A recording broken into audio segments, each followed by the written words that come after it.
ഉൽപ്പത്തി പുസ്തകം 24 അധ്യായം. ഇസഹാക്കും റബ്ബേക്കായും.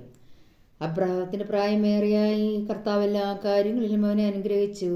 അവൻ തൻ്റെ എല്ലാ വസ്തുക്കളെയും മേൽനോട്ടക്കാരനും തൻ്റെ ഭവനത്തിലെ ഏറ്റവും പ്രായം കൂടിയവനുമായ വേലക്കാരനെ വിളിച്ചു പറഞ്ഞു, നിന്റെ കൈ എൻ്റെ തുടയുടെ കീഴെ വയ്ക്കുക. ഞാൻ പാർക്കുന്ന ഈ നാട്ടിലെ കാനാന്യരുടെ പെൺമക്കളിൽ നിന്ന് എൻ്റെ മകന് ഭാര്യയെ തിരഞ്ഞെടുക്കുകയില്ലെന്ന് ആകാശത്തിൻ്റെയും ഭൂമിയുടെയും ദൈവമായ കർത്താവിൻ്റെ നാമത്തിൽ നിന്നെ കൊണ്ട് ഞാൻ സത്യം ചെയ്യിക്കും.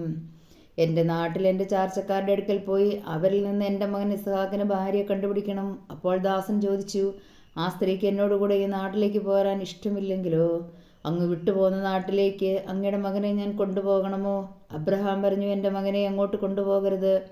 എൻ്റെ പിതാവിൻ്റെ വീട്ടിൽ നിന്നും ചാർച്ചക്കാരിൽ നിന്നും എന്നെ പുറത്തു കൊണ്ടുവന്നവനും എന്നോട് സംസാരിച്ചവനും നിന്റെ സന്തതികൾക്ക് ഈ ഭൂമി ഞാൻ തരുമെന്ന് വാഗ്ദാനം ചെയ്തവനുമായ ആകാശത്തിൻ്റെ ദൈവമായ കർത്താവ് തൻ്റെ ദൂതനെ നിനക്ക് മുമ്പേ അയക്കും.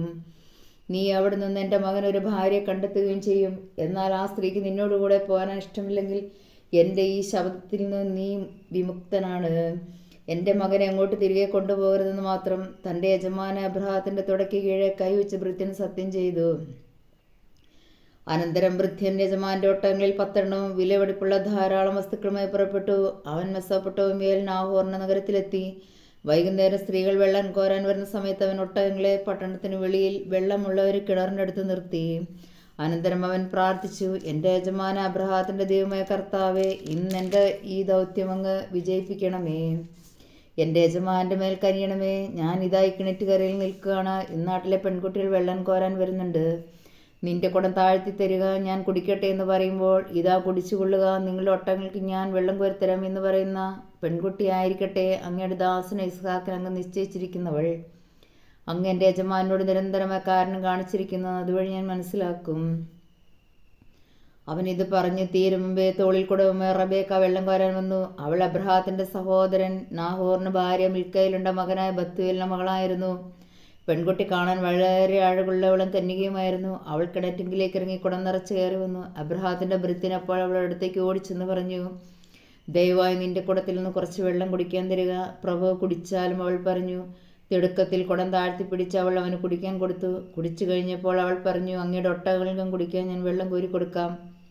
അവൾ വേഗം കുടത്തിലെ വെള്ളം തൊട്ടിയിലൊഴിച്ച് വീണ്ടും വെള്ളം കോരാൻ കിണറ്റിങ്കിലേക്ക് ഓടി.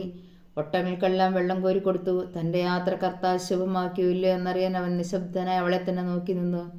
ഒട്ടകങ്ങൾ കുടിച്ചു കഴിഞ്ഞപ്പോൾ അവൾ 1/2 ഷെക്കൽ തൂക്കമുള്ള ഒരു സ്വർണ്ണമോതിരവും 10 ഷെക്കൽ തൂക്കമുള്ള 2 പൊൻവളകളും അവൾക്ക് നൽകിക്കൊണ്ട് പറഞ്ഞു, നീ ആരുടെ മകളാണെന്ന് ദയവായി എന്നോട് പറയുക. നിന്റെ പിതാവിൻ്റെ ഭവനത്തിൽ ഞങ്ങൾക്ക് രാത്രി കഴിക്കാൻ ഇടം കാണുമോ?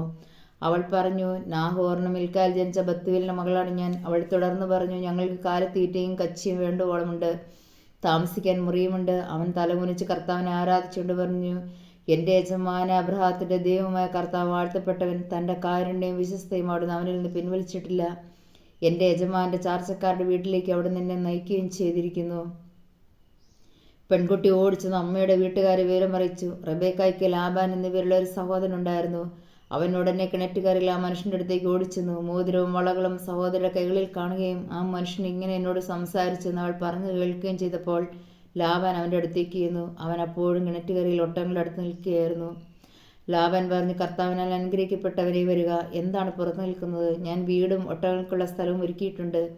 അവൻ വീട്ടിലേക്ക് കയറി. ലാബാൻ ഒട്ടകങ്ങളെ ജീനി അഴിച്ചു മാറ്റി തീറ്റയും കച്ചിയും കൊടുത്തു. അവനും കൂടെ ഉണ്ടായിരുന്നവർക്കും കാൽ കഴുകാൻ വെള്ളവും കൊടുത്തു. അവർ അവന് ഭക്ഷണം വിളമ്പി. എന്നാൽ അവൻ പറഞ്ഞു, വന്ന കാര്യം പറയാതെ ഞാൻ ഭക്ഷണം കഴിക്കുകയില്ല. പറഞ്ഞുകൊള്ളുക. ലാബാൻ സമ്മതിച്ചു. അവൻ പറഞ്ഞു, ഞാൻ അബ്രഹാത്തിന്റെ ഭൃത്യനാണ്. കർത്താവിൻ്റെ യജമാനെ സമൃദ്ധമായി അനുഗ്രഹിച്ചിരിക്കുന്നു. അവൻ സമ്പന്നനാണ്. ആടും മാടും പൊന്നും വെള്ളിയും വേലക്കാരും ഒട്ടകങ്ങളും കഴുതകളും അവിടുന്ന് അവന് കൊടുത്തിരിക്കുന്നു. യജമാന്റെ ഭാര്യ സാറ വൃദ്ധയായപ്പോൾ അവൻ അവളിൽ ഒരു പുത്രൻ ജനിച്ചു. തനിക്കുള്ളതൊക്കെ യജമാൻ അവനാണ് കൊടുത്തിരിക്കുന്നത്. എൻ്റെ യജമാൻ എന്നെ കൊണ്ടൊരു സത്യം ചെയ്യിച്ചു. ഞാൻ പാർക്കുന്ന കാനാൻകാരുടെ നാട്ടിൽ നിന്ന് എൻ്റെ മകന് നീ ഒരു വധുവിനെ തിരഞ്ഞെടുക്കരുത്. മറിച്ച് നീ എൻ്റെ പിതാവിൻ്റെ നാട്ടിൽ എൻ്റെ ചാർച്ചക്കാരുടെ അടുത്ത് പോയി എൻ്റെ മകനൊരു ഭാര്യയെ കണ്ടുപിടിക്കണം. ഞാൻ ചോദിച്ചു, ഒരു വേള ആ പെൺകുട്ടി എൻ്റെ കൂടെ വന്നില്ലെങ്കിലോ? അവൻ എന്നോട് പറഞ്ഞു, ഞാൻ സേവിക്കുന്ന കർത്താവ് എൻ്റെ ദൂതനെ നിന്റെ മുൻപേ അയച്ച് നിന്റെ വഴി ശുഭമാക്കും. എൻ്റെ പിതാവിൻ്റെ വീട്ടിൽ നിന്ന് എൻ്റെ ചാർച്ചക്കാരിൽ നീ എൻ്റെ മകനൊരു വധുവിനെ തിരഞ്ഞെടുക്കും. എൻ്റെ ചാർച്ചക്കാരുടെ അടുത്ത് ചെല്ലുമ്പോൾ പ്രതിജ്ഞയിൽ നീ വിമുക്തനാകും. അവർ പെൺകുട്ടിയെ നിനക്ക് വിട്ടു തന്നില്ലെങ്കിലും പ്രതിജ്ഞയിൽ നിന്ന് നീ വിമുക്തനായിരിക്കും. ഞാൻ കിണറ്റിൻ കയറി വന്നപ്പോൾ ഇങ്ങനെ പ്രാർത്ഥിച്ചു, എൻ്റെ യജമാന അബ്രഹാത്തിൻ്റെ ദൈവമേ കർത്താവേ, ഞാൻ ഇറങ്ങിപ്പുറപ്പെട്ടിരിക്കുന്ന കാര്യം അങ്ങ് ഇപ്പോൾ ശുഭമാക്കണമേ. ഇതാ ഞാൻ ഈ കിണറ്റിൻ കര നിൽക്കും. വെള്ളം കോരാൻ വരുന്ന പെൺകുട്ടിയോട്, ദയവായി നിന്റെ കുടത്തിൽ നിന്ന് എനിക്ക് അല്പം വെള്ളം കുടിക്കാൻ തരികയെന്ന് ഞാൻ പറയും. അപ്പോൾ കുടിച്ചാലും അങ്ങയുടെ ഒട്ടകങ്ങൾക്ക് ഞാൻ വെള്ളം കോരിത്തരാമല്ലോ എന്ന് പറയുന്ന പെൺകുട്ടിയാവട്ടെ എൻ്റെ യജമാനൻ്റെ മകന് അവിടുന്ന് കണ്ടുവച്ചിരിക്കുന്നവൾ. എൻ്റെ ഉള്ളിൽ ഞാനിത് പറഞ്ഞ് തീരും മുമ്പ് തോളിൽ കുടവുമായി വെള്ളം കോരാൻ റബേക്ക വന്നു. അവൾ ഇറങ്ങിച്ചെന്ന് വെള്ളം കോരി ഞാൻ അവളോട് എനിക്ക് അല്പം കുടിക്കാൻ തരിക എന്ന് പറഞ്ഞു. അവൾ ഉടനെ കുടം തോളിൽ നിന്നിറക്കി ഇങ്ങനെ പറഞ്ഞു, കുടിച്ചാലും അങ്ങയുടെ ഒട്ടകങ്ങൾക്ക് ഞാൻ കുടിക്കാൻ തരാം. ഞാൻ കുടിച്ചു. ഒട്ടകങ്ങൾക്കും അവൾ വെള്ളം കൊടുത്തു. അപ്പോൾ ഞാൻ അവളോട്, നീ ആരുടെ മകളാണെന്ന് ചോദിച്ചു. നാഹോറിന് മിൽക്കാൽ ജനിച്ച ബത്തുവേലിൻ്റെ മകളാണ് ഞാൻ എന്നവൾ പറഞ്ഞു. അപ്പോൾ ഞാൻ അവൾക്ക് മോതിരവും വളകളും കൊടുത്തു. അതിനുശേഷം എൻ്റെ യജമാന അബ്രഹാത്തിൻ്റെ ദൈവമായ കർത്താവിനെ ഞാൻ താണു വണങ്ങി ആരാധിച്ചു. എൻ്റെ യജമാൻ്റെ മകൻ അവൻ്റെ സഹോദരൻ്റെ മകളെ വധുവായി തിരഞ്ഞെടുക്കുവാൻ എന്നെ നേർവഴിക്ക് നയിച്ച് അവിടുത്തെ ഞാൻ സ്തുതിച്ചു. അതുകൊണ്ട് എൻ്റെ യജമാനോട് നിങ്ങൾ കാരുണ്യത്തോടും വിശ്വസ്തയോടും കൂടി പെരുമാറുമെങ്കിൽ അത് പറയുക, മറിച്ചാണെങ്കിലും പറയുക, എനിക്കതനുസരിച്ച് പ്രവർത്തിക്കാമല്ലോ. അപ്പോൾ ലാബാനും ബത്തുവേലും പറഞ്ഞു, ഇത് കർത്താവിൻ്റെ ഇഷ്ടമാണ്. ഇതിനെക്കുറിച്ച് ഗുണവും ദോഷവും ഞങ്ങൾക്ക് പറയാനില്ല. ഇതാ റബേക്ക അതിൻ്റെ മുമ്പിൽ നിൽക്കുന്നു. അവളെ കൊണ്ടുപോയിക്കൊള്ളുക. കർത്താവ് തിരുവുള്ളമായതുപോലെ അവൾ നിന്റെ യജമാൻ്റെ മകന് ഭാര്യയായിരിക്കട്ടെ. ഈ വാക്കുകൾ കേട്ടപ്പോൾ അബ്രഹാത്തിൻ്റെ ഭൃത്യൻ താണു വീണ് കർത്താവിനെ ആരാധിച്ചു. അനന്തരം അവൻ പൊന്നും വെള്ളിയും കൊണ്ടുള്ള ആഭരണങ്ങളും വസ്ത്രങ്ങളും എടുത്ത് റബേക്കയ്ക്ക് കൊടുത്തു. അവളുടെ സഹോദരനും അമ്മയ്ക്കും വിലപിടിപ്പുള്ള സമ്മാനങ്ങളും അവൻ കൊടുത്തു. അവനും കൂടെ ഉണ്ടായിരുന്നവരും ഭക്ഷിക്കുകയും പാനം ചെയ്യുകയും ആ രാത്രി അവിടെ ചെലവഴിക്കുകയും ചെയ്തു. പുലർച്ചയ്ക്ക് എഴുന്നേറ്റ് അവൻ പറഞ്ഞു, എന്നെ യജമാൻ്റെ അടുത്തേക്ക് തിരിച്ചയക്കുക. അവളുടെ അമ്മയും സഹോദരനും പറഞ്ഞു, കുറച്ചു നാൾ കൂടി 10 ദിവസമെങ്കിലും അവളുടെ നിൽക്കട്ടെ, അത് കഴിഞ്ഞ് അവൾക്ക് പോകാം. അവൻ പറഞ്ഞു, എന്നെ താമസിപ്പിക്കരുത്. കർത്താവിൻ്റെ വഴി ശുഭമാക്കിയിരിക്കൊണ്ട് യജമാൻ്റെ അടുക്കിലേക്ക് തിരിച്ചു പോകാൻ എന്നെ അനുവദിക്കുക. നമുക്ക് പെൺകുട്ടിയെ വിളിച്ച് ചോദിക്കാമെന്ന് അവർ പറഞ്ഞു. അവർ റബേക്കയെ വിളിച്ച്, നീ ഈ മനുഷ്യനോട് പോകുന്നുവെന്ന് ചോദിച്ചു. ഞാൻ പോകുന്നുവെന്ന് അവൾ മറുപടി പറഞ്ഞു. അവർ അവരുടെ സഹോദര റബേക്കയെയും അവളുടെ തോഴിയെയും അബ്രഹാത്തിൻ്റെ ഭൃത്തിനെയും അവൻ്റെ ആൾക്കാരോടുകൂടെ പറഞ്ഞയച്ചു. അവർ അവളെ ആശീർവദിച്ച് പറഞ്ഞു, നീ ഞങ്ങളുടെ സഹോദരിയാണ്. നീ 1000ങ്ങളുടെയും 10,000ങ്ങളുടെയും അമ്മയായി തീരുക. തങ്ങളെ വെറുക്കുന്നവരുടെ വാതിലുകൾ നിന്റെ സന്തതികൾ പിടിച്ചെടുക്കട്ടെ. റബേക്കയും തോഴിമാരും ഒട്ടപ്പുറത്ത് കയറി അവനെ അനുഗമിച്ചു. അങ്ങനെ റബേക്കയുമായി ഭൃത്യൻ പുറപ്പെട്ടു.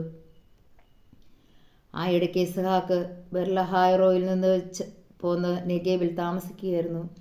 ഒരു ദിവസം വൈകുന്നേരം അവൻ ചിന്താമനായി വയലിലൂടെ നടക്കുകയായിരുന്നു. അവൻ തലപൊക്കി നോക്കിയപ്പോൾ ഒട്ടകങ്ങൾ വരുന്നു കണ്ടു. റബേക്കയും ശിരസേർത്ത് നോക്കി. ഇസ്ഹാക്കിനെ കണ്ടപ്പോൾ അവൻ ഒട്ടകപ്പുറത്ത് താഴെ ഇറങ്ങി. അവൾ ഭൃത്യനോട് ചോദിച്ചു, അങ്ങകലെ പാടത്തുകൂടി നമ്മുടെ നേരെ നടന്നു വരുന്ന മനുഷ്യൻ ആരാണ്? ഭൃത്യൻ പറഞ്ഞു, അവനാണ് എൻ്റെ യജമാനൻ. ഉടനെ അവൾ ശിരോവസ്ത്രം കൊണ്ട് മുഖം മൂടി. നടന്നതെല്ലാം ഭൃത്യൻ ഇസ്ഹാക്കിനോട് പറഞ്ഞു. ഇസ്ഹാക്ക് അവളെ തൻ്റെ അമ്മ സാറായുടെ കൂടാരത്തിലേക്ക് കൂട്ടിക്കൊണ്ടുപോയി. അവൻ അവളെ ഭാര്യയായി സ്വീകരിച്ചു. അവൻ അവളെ സ്നേഹിച്ചു. അങ്ങനെ അമ്മയുടെ വേർപാടിൽ ദുഃഖിച്ചിരുന്നവന് ആശ്വാസം ലഭിച്ചു. ജോബിൻ്റെ പുസ്തകം 13ഉം 14ഉം അധ്യായങ്ങൾ. ഞാനിതെല്ലാം കാണുകയും കേൾക്കുകയും ഗ്രഹിക്കുകയും ചെയ്തിട്ടുണ്ട്. നിങ്ങൾ അറിയുന്നത് ഞാനും അറിയുന്നു. ഞാൻ നിങ്ങളെക്കാൾ താഴെയല്ല. ഞാൻ സർവ്വശക്തനോട് സംസാരിക്കും. ദൈവവുമായി ന്യായവാദം നടത്താൻ ഞാൻ തയ്യാറാണ്. നിങ്ങളാകട്ടെ വ്യാജം കൊണ്ട് വെള്ളപൂശുന്നു. നിങ്ങൾ വിലയില്ലാത്ത വൈദ്യന്മാരാണ്. നിങ്ങൾ മൗനം അവലംബിച്ചിരുന്നെങ്കിൽ അത് നിങ്ങൾക്ക് ജ്ഞാനമാകുമായിരുന്നു. ഇപ്പോൾ എൻ്റെ ന്യായവാദം ശ്രവിക്കുവിൻ, അഭ്യർത്ഥനകൾ ശ്രദ്ധിക്കുവിൻ. നിങ്ങൾ ദൈവത്തിനു വേണ്ടി നുണ പറയുമോ? അവിടത്തേക്ക് വേണ്ടി വഞ്ചന സംസാരിക്കുമോ? നിങ്ങൾ ദൈവത്തോട് പക്ഷപാതം കാണിക്കുമോ? അവിടത്തേക്ക് വേണ്ടി ന്യായവാദം നടത്തുമോ? അവിടുന്ന് നിങ്ങളെ പരിശോധിച്ചാൽ നിങ്ങൾ നന്മ കണ്ടെത്തുമോ? അല്ലെങ്കിൽ മനുഷ്യനെ വഞ്ചിക്കുന്നത് പോലെ അവിടുത്തെ വഞ്ചിക്കാൻ നിങ്ങൾക്ക് കഴിയുമോ? രഹസ്യമായ പക്ഷപാതം കാണിച്ചാൽ നിശ്ചയമായും അവിടുന്ന് നിങ്ങളെ ശകാരിക്കും. അവിടുത്തെ പ്രതാപം നിങ്ങളെ ഭയപ്പെടുത്തുകയില്ലേ? അവിടത്തെക്കുറിച്ചുള്ള ഭീതി നിങ്ങളുടെ മേൽ പതിക്കുകയില്ലേ? നിങ്ങളുടെ സൂക്തങ്ങൾ നാശത്തിൻ്റെ പഴമൊഴികളത്രേ. നിങ്ങളുടെ ന്യായവാദം കളിമൺ കട്ടകൾ പോലെ ദുർബലമാണ്. നിശബ്ദരായിരിക്കുവിൻ, ഞാൻ സംസാരിക്കട്ടെ. എനിക്ക് എന്ത് സംഭവിച്ചു കൊള്ളട്ടെ. ഞാൻ എൻ്റെ മാംസം ചവയ്ക്കാനും ജീവൻ കയ്യിലെടുക്കാനും ഒരുക്കമാണ്. പ്രത്യാശയറ്റ എന്നെ ദൈവം വധിച്ചാൽ തന്നെ എന്ത്? എങ്കിലും അവിടുത്തെ മുഖത്ത് നോക്കി ഞാൻ വാദിക്കും. അധർമ്മി അവിടുത്തെ മുൻപിൽ വരികയില്ല. ഇതായിരിക്കും എൻ്റെ രക്ഷ. എൻ്റെ വാക്ക് ശ്രദ്ധിച്ച് കേൾക്കുവിൻ. എൻ്റെ പ്രഖ്യാപനം നിങ്ങളുടെ കാതിൽ മുഴങ്ങട്ടെ. ഞാൻ എൻ്റെ ന്യായവാദം തയ്യാറാക്കിയിട്ടുണ്ട്. ഞാൻ നിർദോഷനെന്ന് പ്രഖ്യാപിക്കപ്പെടുമെന്ന് എനിക്ക് ഉറപ്പുണ്ട്. എന്നോട് തർക്കിക്കാൻ ആരുണ്ട്? എന്നെ നിശബ്ദനാക്കി വധിക്കാൻ ആരുണ്ട്? 2 കാര്യങ്ങൾ മാത്രം എനിക്ക് നൽകുക. ഞാൻ അങ്ങിൽ നിന്ന് ഒളിക്കുകയില്ല. അങ്ങയുടെ കരങ്ങൾ എന്നിൽ നിന്ന് പിൻവലിക്കുക. അങ്ങയെക്കുറിച്ചുള്ള ഭീതി എന്നെ പരിഭ്രാന്തനാക്കാതിരിക്കട്ടെ. എന്നിട്ട് വിളിക്കുക, ഞാൻ മറുപടി നൽകാം. അല്ലെങ്കിൽ ഞാൻ സംസാരിക്കാം, അങ്ങ് ഉത്തരം പറയുക. എൻ്റെ പാപങ്ങളും അപരാധങ്ങളും എത്ര, എൻ്റെ അതിക്രമങ്ങളും പാപങ്ങളും ഏവയെന്ന് പറയുക. ഞാൻ എന്തുകൊണ്ട് മുഖം മറയ്ക്കുന്നു? എന്തുകൊണ്ട് ശത്രുവിനെ പോലെ അങ്ങ് എന്നെ കരുതുന്നു?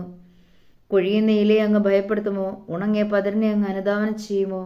അങ്ങ് എനിക്കെതിരായി കഠിനമായ ആരോപണങ്ങൾ എഴുതുന്നു. എൻ്റെ യൗവനത്തിലെ അകൃത്യങ്ങളുടെ ഫലം എന്നെ അനുഭവിപ്പിക്കുന്നു. അങ്ങ് എൻ്റെ കാലുകൾ ആമത്തിലിടുകയും എൻ്റെ വഴികളെ നിരീക്ഷിച്ചു കൊണ്ടിരിക്കുകയും ചെയ്യുന്നു. എൻ്റെ കാലുകൾക്ക് അങ്ങ് പരിധി വച്ചിരിക്കുന്നു. ചീഞ്ഞഴിഞ്ഞ പദാർത്ഥം പോലെയും ചിതറിത്തിന്ന വസ്ത്രം പോലെയും മനുഷ്യൻ നശിച്ചു പോകുന്നു. സ്ത്രീയിൽ നിന്ന് ജനിക്കുന്ന മർത്യൻ അല്പായുസാണ്. അവൻ്റെ ദിനങ്ങൾ ദുരിതം നിറഞ്ഞതും. അവൻ പുഷ്പം പോലെ വിടരുന്നു, കൊഴിഞ്ഞു പോകുന്നു. അവൻ നിഴൽ പോലെ കടന്നു പോകുന്നു, നിലനിൽക്കുന്നില്ല. അങ്ങനെയുള്ളവനെയാണോ അങ്ങ് നോട്ടമിട്ടിരിക്കുന്നത്? അവനെയാണോ അങ്ങ് വിധിക്കാൻ കൊണ്ടുവരുന്നത്? അശുദ്ധമായതിൽ നിന്ന് ശുദ്ധമായതിനുണ്ടാക്കാൻ ആർക്ക് കഴിയും? ആർക്കും സാധിക്കില്ല. അവൻ്റെ ദിനങ്ങൾ നിർണയിക്കപ്പെട്ടിരിക്കുന്നു. അവൻ്റെ മാസങ്ങളുടെ എണ്ണം അങ്ങേക്ക് അധീനമാണ്. അവന് കടക്കാൻ പാടില്ലാത്ത പരിധി അങ്ങ് നിശ്ചയിച്ചിരിക്കുന്നു. അവനിൽ നിന്ന് കണ്ണെടുക്കുക, അവനെ തനിയെ വിട്ടേക്കുക. കൂലിക്കാരനെ പോലെ അവൻ തൻ്റെ ദിവസം ആസ്വദിക്കട്ടെ. വൃക്ഷത്തിന് പ്രത്യാശയുണ്ട്, മുറിച്ചാൽ അത് വീണ്ടും തിളക്കും. അതിന് പുതിയ ശാഖകൾ ഉണ്ടാകാതിരിക്കില്ല. അതിൻ്റെ വേരുകൾ മണ്ണിനടിയിൽ പഴകിപ്പോയാലും അതിൻ്റെ കുറ്റി മണ്ണിൽ കെട്ടുപോയാലും വെള്ളത്തിൻ്റെ ഗന്ധമേറ്റാൽ അത് തളിർക്കുകയും ഇളം ചെടി പോലെ ശാഖ പുറപ്പെടുവിക്കുകയും ചെയ്യും. എന്നാൽ മനുഷ്യൻ മരിക്കുന്നു, അവനെ മണ്ണിൽ സംസ്കരിക്കുന്നു. അന്ത്യശ്വാസം വലിച്ചാൽ പിന്നെ അവൻ എവിടെ? തടാകത്തിലെ ജലം വറ്റിപ്പോകുന്ന പോലെ, നദി ഉണങ്ങി വരണ്ടു പോകുന്ന പോലെയും മനുഷ്യൻ ശയ്യയെ അവലംബിക്കുന്നു, പിന്നെ എഴുന്നേൽക്കുന്നില്ല. ആകാശങ്ങൾ ഇല്ലാതാകുന്നവരെ അവൻ എഴുന്നേൽക്കുകയില്ല, ഉറക്കത്തിൽ നിന്നുണരുകയില്ല. അങ്ങെന്നെ പാതാളത്തിൽ മറക്കുകയും അങ്ങയുടെ ക്രോധം ശമിക്കുന്നവരെ എന്നെ ഒളിച്ചു വയ്ക്കുകയും ചെയ്തിരുന്നെങ്കിൽ, എന്നെ ഓർക്കാൻ ഒരു സമയം നിശ്ചയിച്ചിരുന്നെങ്കിൽ, മരിച്ച മനുഷ്യൻ വീണ്ടും ജീവിക്കുമോ? എങ്കിൽ എൻ്റെ സേവനകാലം തീർന്ന് മോചനത്തിൻ്റെ നാൾ വരുന്നവരെ ഞാൻ കാത്തിരിക്കുമായിരുന്നു. അങ്ങ് വിളിക്കും, ഞാൻ വിളി കേൾക്കും. അങ്ങയുടെ സൃഷ്ടി അങ്ങ് കാത്തിരിക്കും. അപ്പോൾ എൻ്റെ കാലടികൾ അങ്ങ് എണ്ണും. എൻ്റെ പാപങ്ങളെ അങ്ങ് നിരീക്ഷിച്ചു കൊണ്ടിരിക്കുകയില്ല. എൻ്റെ അതിക്രമങ്ങളെ സഞ്ചിയിലാക്കി മുദ്രവയ്ക്കും. എൻ്റെ അകൃത്യങ്ങളെ അങ്ങ് മറയ്ക്കും. പർവ്വതങ്ങൾ വീണു തകരുകയും പാറകൾ ഇളകി മാറുകയും ചെയ്യും. ജലം കല്ലുകൾക്ക് തേയ്മാനം വരുത്തുന്നു. പ്രവാഹത്തിൽ മണ്ണൊലിച്ചു പോകുന്നു. അതുപോലെ അങ്ങ് മനുഷ്യൻ്റെ പ്രത്യാശയെ നശിപ്പിക്കുന്നു. അങ്ങ് എപ്പോഴും അവൻ്റെ മേൽ വിജയം നേടുന്നു. അവനോ കടന്നു പോകുന്നു. അങ്ങ് അവൻ്റെ മുഖം വിരൂപമാക്കി അവനെ പറഞ്ഞയക്കുന്നു. അവൻ്റെ പുത്രന്മാർ ബഹുമതി നേടുന്നു, പക്ഷെ അവനതറിയുന്നില്ല. അവർ അധപതിക്കുന്നു, അതും അവർ അറിയുന്നില്ല. സ്വന്തം ശരീരത്തിൻ്റെ വേദന മാത്രമാണ് അവൻ അറിയുന്നത്. തനിക്ക് വേണ്ടി മാത്രമാണ് അവൻ വിലപിക്കുന്നത്. സുഭാഷിതങ്ങൾ 2-ാം അധ്യായം 16 മുതൽ 19 വരെയുള്ള വാക്യങ്ങൾ. നീ ദുശ്ചരിതയായ സ്ത്രീയിൽ നിന്ന്, സ്വൈരിണിയുടെ ചടുവാക്കുകളിൽ നിന്ന് രക്ഷപ്പെടുക. അവൾ തൻ്റെ യൗവനത്തിലെ സഹചരനെ പരിത്യജിക്കുകയും അവൻ്റെ ദൈവത്തിൻ്റെ ഉടമ്പടി വിസ്മരിക്കുകയും ചെയ്യുന്നു. അവളുടെ ഭവനം മരണത്തിൽ താഴുന്നു. അവളുടെ പാത നിഴലുകളുടെ ലോകത്തിലേക്ക് നയിക്കുന്നു. അവളുടെ അടുത്തേക്ക് പോകുന്നവർ മടങ്ങി വരുന്നില്ല. ജീവൻ്റെ വഴികൾ വീണ്ടെടുക്കുന്നുമില്ല.